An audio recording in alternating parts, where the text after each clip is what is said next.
I think I'm recording. Yeah, I gotta get my glove on. Alright. Fucking. Oops, excuse me. Yeah, remember the other video. Okay, yeah, no. Calm video this time. Consciousness and will. And My Misery May make good video. Piro make bad video. Yeah. Talking this quantum stuff, I'm not going to get into that. That's just bullshit. But yeah, the why we were conscious thing, I've sort of done that conversation before, the hard problem. And the easy answer to the hard problem is nature made it. Okay? Nature didn't do our brain the most efficient way. It did it the way, incrementally building, this is what it came up with. This is the design function. And it works in the sense that it creates this capacity, where's my path? To have differential behavior, to create organisms that can behave in a very specific manner, but in a very nuanced to their particular environmental circumstances manner. So you could argue that like a sea turtle isn't a real complex brain, it's kind of a programmed brain. Most of the actions are just reflexes. There wouldn't need to be a huge amount of emotional character, just enough impetus to push them through their existence. So they smell something in the water, they follow the smell kind of thing. So the sense data comes into their brain, and like ours, it's processed, but it's processed in a much less nuanced way. Probably a lot less memories. They have a very small space for a container for memory space, so they probably don't have any memory at all from 10 years ago, and just have memories from last month, last week, how to function, and they have their basic reflexive responses. The ones just knee-jerk, lots of knee-jerk responses. But the whole existence of this idea of a sensation, the idea of a gradual mechanism for creating a runaway circumstance or a run towards circumstance. So that's really what consciousness, I think, is a manifestation of, is the ability of the brain to create the idea of something that's more analog than digital.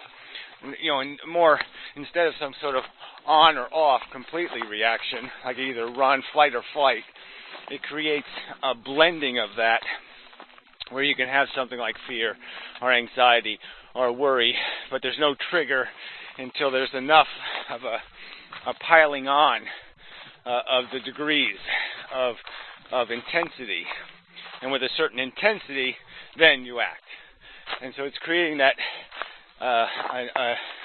an inhibition response where you sense it, but you don't act. And so you have a heightened awareness, a heightened capacity to act. The switch is pulled, but it isn't snapped all the way on. And it doesn't go on until there's something else that validates the suspicion, validates the fear, or the degree, the level of warning. Lots of deers here. Wow. 1, 2, 3, 4, 5, 6, 7, 8, 9, 10, like 12 of them, 13, 14. Anyway, big ones too. Anyway, so yeah, it's that the fact that evolution synthesized, created, constructed through experimentation, a reflexive response that was inhibited, that was now no longer on and off, but where it collected reflex responses and added them up and required a collection of reflexes, and then you'd almost have it like that loads the gun, and then some new thing will add the weight necessary to tip the scale. So there's a hair trigger on the scale tipping, and then the thing acts. So action is inhibited by creating a pressure, an internal pressure for action, for reaction. So it creates a buffer, essentially, a brain buffer to action, and that buffer holds a value statement of, yeah, we're either 3/4 of the way running towards it, attraction, or 3/4 away, repulsion. But there's this weighting of a tendency, and then the added little extra influence from the environment will either reduce the level, go from red to orange, or from red to go. Anyway, not a good analogy, red to go, but red to fire. Red to time to act. So anyway, again, this is just something that was used as a mechanism by DNA replication, by natural selection, fell on it.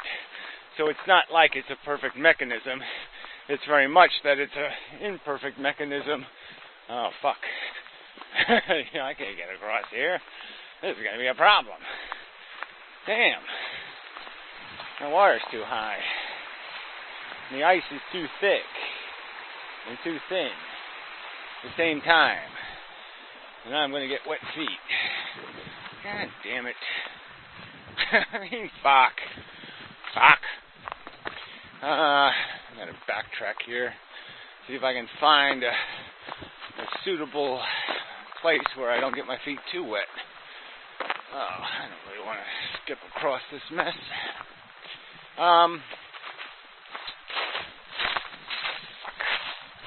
Yeah. Not part of my plan. I should have figured it was really cold last night. Pipes in the house next door froze, so I should have had fair warning. Oh, I'm just screwed here. Alright, if I don't find a tree, there used to be a tree up here across the stream, but it might have washed out. That might be fucked.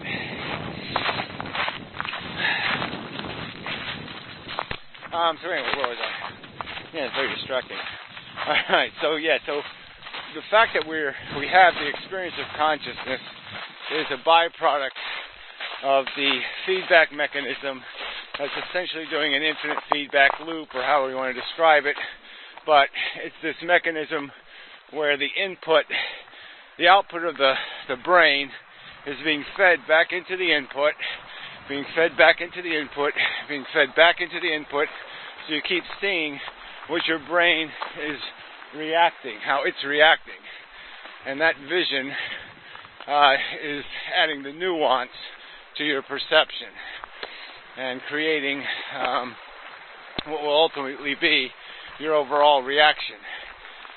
Yeah, can't go there. That's deep. I mean, it's a 1.5 feet deep. I think I can't walk on water. I don't think, anyway.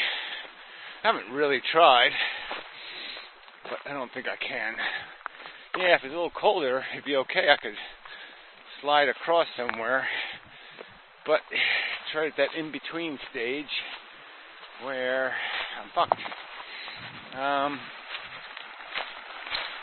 So yeah, I'm not getting across here. Huh. Nope, ain't happening. Yeah, well, that's it. It just ain't happening. It ain't happening. No, walk for nothing. Alright, back to work. Can't go this way because, well, try to go this way. I have to go sideways. I have to remember. Anyway, so why? Prime directive. Okay, so now if we want to make ourselves a brain, what we'd have to establish is a base brain, a base program that defined prime directives. So like we do the hungry, horny thing, the don't hurt the integrity of my body, don't burn me, don't do these automatically negative things. And so the first program would have prime directive status on these certain recognized things, and it would reflexively react to any indication of a violation of those bodily integrity type values. And those wouldn't be negotiable. those would be things that were prime directive. They sort of overwhelm all other indications. And, okay, so we established that as one program. So we run one software program that says, I'm the prime directive software. I will negotiate, but not very much. These are things that have to be maintained, and I won't compromise. Then you have a supplemental, another program on top of that, that would establish things that are strong effects of personality or particular circumstances. That's the way I believe. So they're not prime directives, but they're strong directives. And so that program might include your basic ego drives, your selfish nature in a way, maybe even. Which one? I think this is it. I have to figure out what fallen tree my path is on. And so that a program can't violate the prime directive, but it establishes another layer, let's say the secondary directives of strong influences, strong repulsion and attraction mechanisms. So it would react if there's a smell, and it would recognize the smell, put it in a category of bad, and although we wouldn't feel bad, or we wouldn't feel repulsion, it would say, because it's a primary program, this is strong, this means something, action in this category is important, and it would create reaction, a closing of the eyes, or a turning of the head, or a holding of the breath. So it wouldn't be doing it because it actually felt something repulsive. It would do it as a reflex, as an automatic response, without the necessity of the feeling.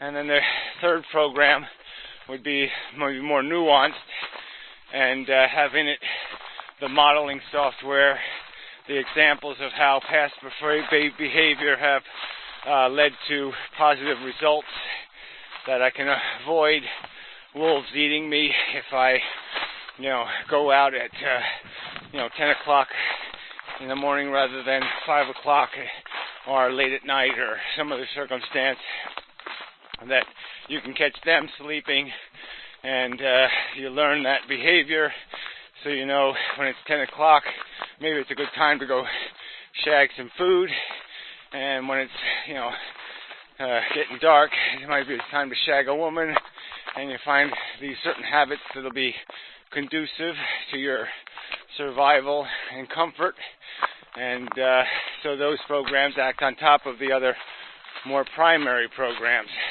So in theory, you could set up these tiers of programming with different strengths of override. The lower they are, the stronger their capacity to override behavior is, the more prime. And probably you could create something that duplicates our behavior without creating an actual sensation, an actual feeling of repulsion or feeling of attraction. See, that's a tough one, though. That secondary program has to influence the highest program and somehow seed it with knowledge that this is a good thing to do, that we've got to do more of that. So it sometimes has to rewrite the thinking program to think it's fun, even though it never felt it as fun. It would have to think it is. But that would be the distinction.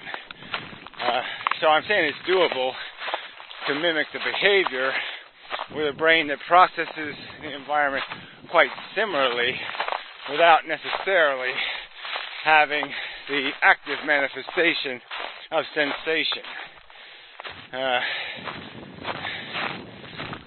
Theoretically possible. Probably. Possibly. Yeah, that's all you could say. Without really working it out. Without really building my own artificial intelligence. Yeah, I can only speculate, and I think it's doable. So anyway, enough of a video. Oh, this goodness just sucked. Yeah, nothing go right day. Fuck. Anyway. Till the next nothing go right day, which no doubt will be tomorrow. But I know tomorrow's not going to be a good day. It's already in the cards. Anyway. Fuck. Shit. Yeah, fuck, shit, fuck. Damn, fuck. Okay. Enough of the video. My hands are cold. Anyway, till the next